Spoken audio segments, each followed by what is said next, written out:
Oh, that's amazing. Oh, wow, I didn't know that. Oh, sorry, I was looking at Instagram.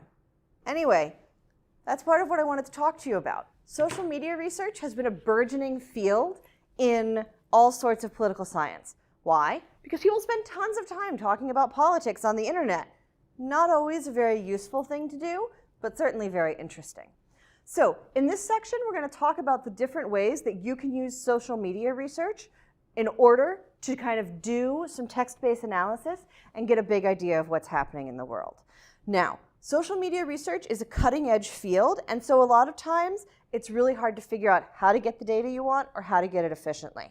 But what's important to remember is that just because data is created in a new media way doesn't mean you don't just apply the exact same principles to it. You can do a content analysis of a Twitter feed, and you can do a discourse analysis of a YouTube channel. Just because they're in this particular format does not mean you can't treat them just as you would more traditional data that you found in a book. So in this section, we're going to think about some of the things you can do with social media data.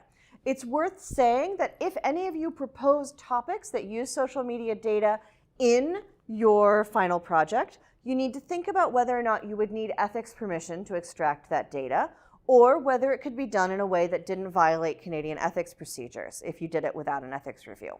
You also need to think about the different technical modalities it would take to do this. Luckily, you don't actually need to do the project for the purposes of this class, so none of you need to figure out how to get $5,000 to pay Twitter to have access to their fire hose. But at least with some idea of what the challenges are, you can understand that social media research provides a lot of new opportunities, but is also full of its own challenges.